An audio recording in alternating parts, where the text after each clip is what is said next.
humanity, and teaming.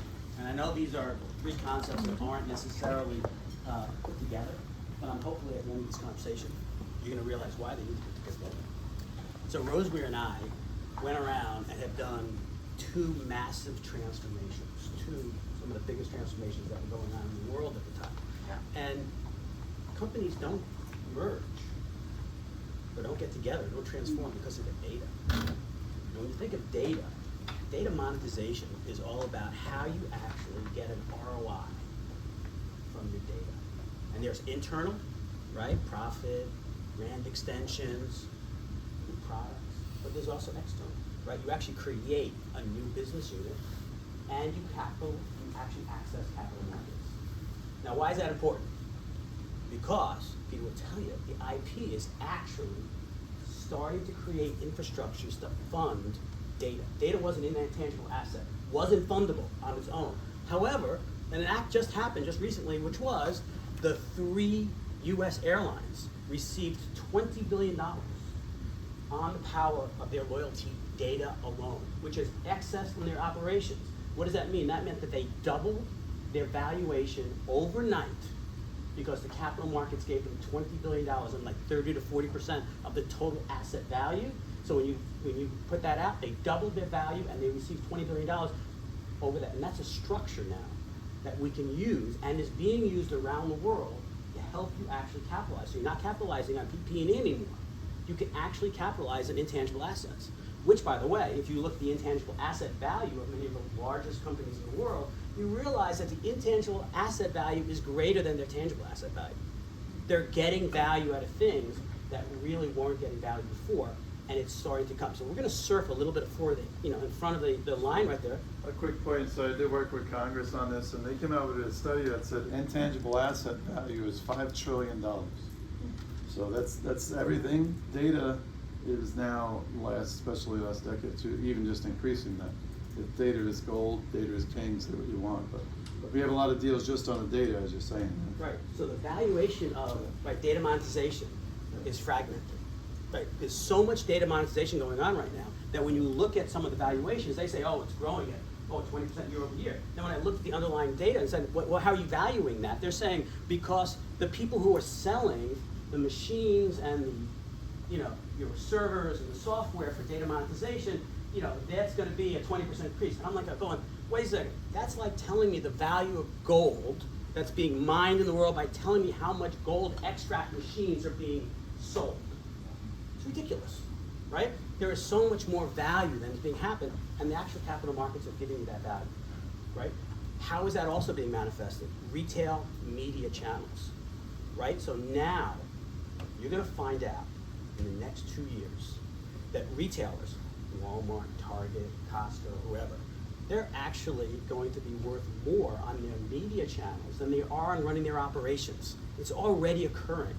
There was a bid made for Rite Aid that actually gave them more money, valued them more money for their retail, their loyalty data, and they have a small retailer loyalty list.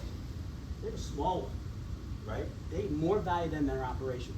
Now, Rite Aid rejected it, and they're going to move on. Now, these are large examples. Let me give you some small examples, right? Data monetization is really a lack of creativity and imagination. People aren't data monetizing, not because it's not there, it's because they lack the creativity of doing something with it. So I know, they say, how does that happen? We're small. Well, actually, 10 years ago, someone came to me and said, what do I do with a database of IP that I can't get to? Right? So we brainstormed how we can monetize that data set. And Rosemary, really blood, sweat, and tears, right? Put together something that was available in the US markets, but no one actually had the creativity or imagination to actually do it. Rosemary did that. And now you're looking at something that came out of just an idea of how you monetize a certain set of data. And it had humanity to it. It's doing good. Because when people talk to you about monetizing data, they're going to say, oh, how are you using that data? Oh, I've got privacy issues. I got GDPR. I got CCPA. I can't do that. I got all these other stuff. Well, those are manageable. I'm telling you, that's a risk there. First of all, those are reasonable expectations for how you save your data, right? I am one who's saying, like, yeah, you should follow every single one of those rules willingly. But because we know we're all capitalists here, right? That you don't, right? So you need regulations around it. But they're reasonable regulations. So you just need to get yourself some good support. You can manage that risk. It is manageable. It's the unknown. Yes, it's not being really enforced globally.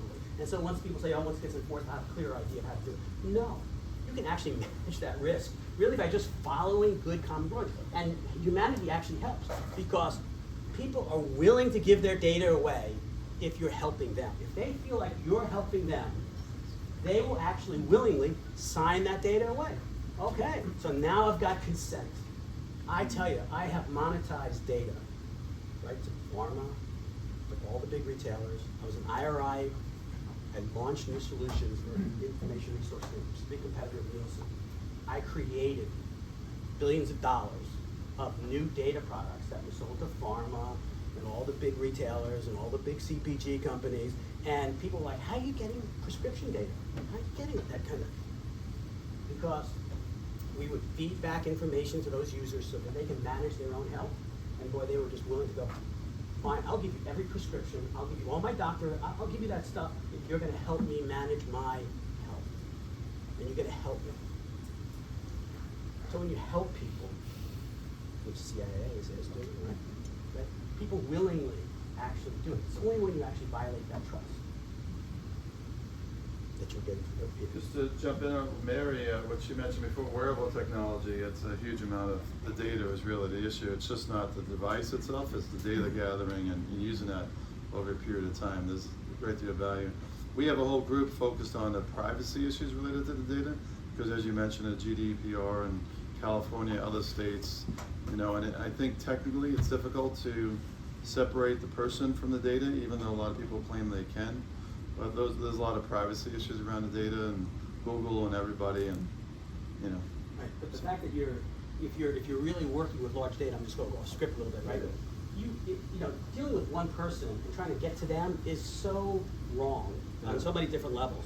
But if you're grouping together 50 or 100 people who have similar attributes with anonymizing them and then seeing how it actually affects them and then coming back and going after larger groups of people, right, that's good and you're not violating, right, their PII. So there are ways to get around that rather than just going after them individually. Sorry, just for the group, could you explain what PII is? Personal general information, Okay, right? all right. So what's going to happen is that people say, the laws, I think, are written that anytime you possess PII, even though you may have acquired that information in separate sources, the minute you have it, that I can now target you, right? Suddenly, I know now it's you, right? I have to now protect all these rules. So GDPR is the European rules, CCPA is the California rules, and every state's going to have their rules, and every country's going to have their rules, right? So it's a massive quagmire. But the rules are actually pretty simple. And by the way, if you wrote them out, if you wrote out what they were, you would say, yes, I want to do that. Yes, I want that done for me. So there's no reason why you don't do it. And oh, by the way, the cost of technology, the cost of the machinery, the cost of the hardware and software is so low right now, it actually not going to cost you that much. It's a process and it's data governance. All that kind of stuff is really going to get yourself down a very easy path. It's fine. It's every business risk that you ever want, right? So anyway, you think about other examples, or small examples. That's you think about what CIA was like. It started from scratch, and now look what it was using, right? Sort of like the data and how the data monetized. Another example is working with a healthcare company in Bangladesh, and during COVID, they created an app and a telehealth to actually start triaging their patients. They actually had their staff, 20% of their staff during that period of time had COVID. So they were having some severe staffing problems. And yet they grew by almost 100%. They increased revenues. They created better results for their clients, right? The patients were coming on for the COVID. And they achieved a 90% patient satisfaction score when they were looking and they were just pile driving to find a way to help COVID.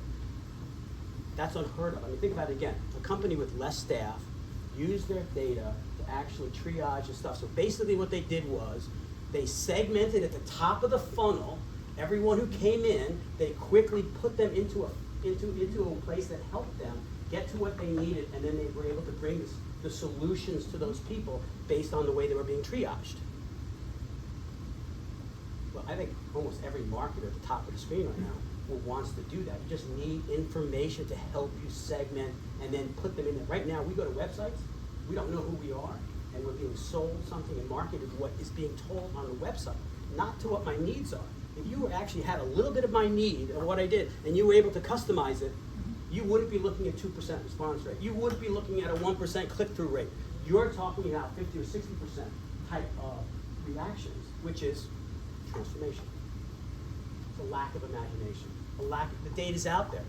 Just not willing to look at it and think about it. So humanity, though, you gotta do good. Because the minute everything is discoverable over time, you get too big, people will discover what you're doing. So you better have a culture to do good and do well. And you better drive it through with data governance, and you better have a culture to find it and weed it out. Because when you're helping people, actually people get behind you. But when you find out that you're actually not doing something that's really rough, that's when that deck of cards starts to fall down. So you better use that data responsibly. Secondly, data to me is not the single source of truth. It may be the single source of truth, a starting point, but everyone has a different perspective, as we saw, right? Everyone looks at data and sees a different story. So you need to have a really diverse group of people looking at your data. You can make any story you want out of data. Right? But having a diverse team, and your diverse team is your business ecosystem. It is suppliers, it is business partners, it is your cooperators, right? The people you compete with, but also cooperate with. It's, your whole business ecosystem you should be able to find ways to partner and team with them, not partner, but team with them, right? To get their ideas of how they see certain situations. You will have actually more creative, more imaginative use of the data, and also that group actually tells you problems. Tells you, oh, you're going in that direction, you got a major issue with this or with that. So it actually is really good problem solving and issue identification, and allows you to create paths that have really stronger. I know that people are saying, oh, Robert, you're not really going to be a capitalist. I went to Wharton. I worked on Al Dunlop jobs. I have fired more people than this whole room could combine. More than that. Yeah. Right? I'm Yeah, telling you. many. Right? But actually, I do it really well. And I do it with a purpose, but you have to be a little bit, right, in your business model, cut out the waste, focus your business up, and use the data to help you actually be creative and imagine where you can go. That's what I really want to say. It's like data monetization, humanity, help people, and teaming. They all come together now. Because if you don't do them together, really, you're not maximizing. If you only have IT and engineering working on your data, you're doing something wrong, right? So, I can talk about the growth of data monetization. It's really growing. Like, you look at all the statistics, and you just pick them up. It is a growth engine. Almost every field, healthcare, really, really big, right? Fashion and the CPG and retail space, those are growing, and they're tracked separately.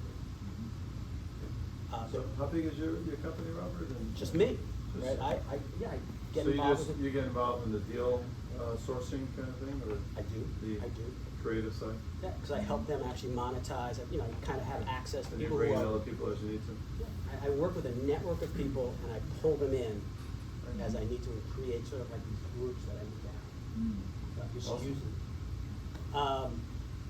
So it's just a matter of. Hi, that was really valuable information. Thank you for sharing. Can you give an example of a company that you worked with that you tripled their, valuation? IBM. And we've got $64 billion as their bottom line. Or smaller companies itself, right? Yeah. When you think about what Rosemary started with 0. Think about what just happened after. So, literally, we sat in Penn Station. Yes, I know. I remember that. And it's like, Robert, I just have access to this. What do I do? Right? And over a period of time, we started thinking about and created the Startup Challenge, right? I don't want to tell you the criteria, right? Based on the criteria, we said, okay, here's your path, right? I think it's like more than triple. Well, I remember we had like 11 grade secrets on that. Right, and we started, right? So it really grew. Other types of things is, so when you looked at IRI right now, right? IRI, when I joined, was under $1 billion, right? And during a period of time, I've launched new solutions for IRI across all of their business units. And it just merged with NPD, which was a little bit under, but the whole total deal was $3.7 billion. So we actually moved from a company that was feeding information back to PepsiCo and to Walmart into a company that's doing business with Google, Facebook, and all of that. And once we got into the infrastructure of the internet and we're helping advertising and marketers with targeting particular people who had a propensity or a known purchase behavior pattern behind them, right? That was when we were able to really take off on that business side. Right? So that's a larger thing, but those are things like doubling and almost tripling the value by our. Have you worked with hospitals, healthcare systems? Yes. So as I said, I'm working with a healthcare company. Can you give us some flavor of what you do? I'm working with, so right now is I'm trying to prep them to be able to help monetize their healthcare data. So what kind, like what It's a type of click and- data do they have? So they have a brick and click model. So they really try to do both merged hybrid model. They don't want to be totally click, and they don't want to be totally brick. Where do they get the data from? From the patients. These are hospitals that they have patients' data. This is a clinic pharmaceuticals. and an app, right? So that you've got an app that people put on their phones, Okay. and you've got a clinic that can actually see people, and it works in conjunction. So you can do telehealth, or you can have people coming in. You can do e-pharma. So you can help people who don't have to come in to their jobs, right? As well as being able to monetize that data. But right now, I mean, to your point is that, okay, when you take a step towards data monetization, if you ever data monetize, you have to create what's known as a data trust, right? Because that's the way people want to monetize that data separately. And then you're going to get into all the different legal and accounting structures that allow you to hypothecate the data for capital funds. But if you want to keep it together, you can keep it together. It's just that there's a fewer hybrid investors and funds that are going in. But when you separate them, bang, now you get to people who really want to invest in, telehealth, got it. People who want to invest in the bricks and, in healthcare, got it, right? But together, it's a little bit challenging for them, as well as Bangladesh is a hard place to get money out of, right? So we have to do structures in Singapore and other things in order to monetize that structure, but feed the money into Bangladesh and cycle it out. So there's some issues that you have with international stuff, but eminently manageable and doable is just the growth. And those are more of because the restrictions on healthcare data is a little less in Bangladesh, you can do more creative stuff without having to build as much infrastructure. Who gets the money? The company gets the money. Yeah, why?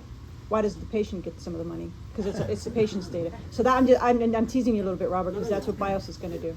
I have created systems which, like ASCAP or BMI, where people participate in actually getting paid 100%. based on this data that they're providing. It's about time, isn't it? Right, Yeah. but a lot of those places, right, and I'm actually doing one right now where they're getting substantial amounts of dollars from it, Yeah. right? But the issue is just a matter of what are you you're not going to fund their lifestyle. They're not going to make a living. They're not going to quit their jobs based on the money they're getting. But wouldn't it be great if someone sitting in a refugee camp could actually make some money off their health data? Yes. I think there's a world of coming, and we're going to see it you can Many see change. people the don't great value. appreciate when you go into the hospital, you gotta sign all these consent forms. There's Yeah. consent forms that says who owns your data. Exactly. Normally, it's the hospital system. course it That's is. why they're monetizing it. When they're in Bangladesh or other countries, that's a different, but everyone's just signing checkbox and say, do what you gotta do to me. No one reads. So no one reads that Just stuff. check and Yeah. sign. And who reads the You fine can't sign print? until you check, and sometimes it Yeah. signs automatically. You just So scroll down, that's it a fills your big name in deal, for you. though. I mean, you may have seen something on the iPhone where they basically said, can you track the data, or can other companies use data? And a lot more people are saying no. And that's changed the paradigm for how Facebook and how these big companies are making money, because without the data, they can't do the tracking, so.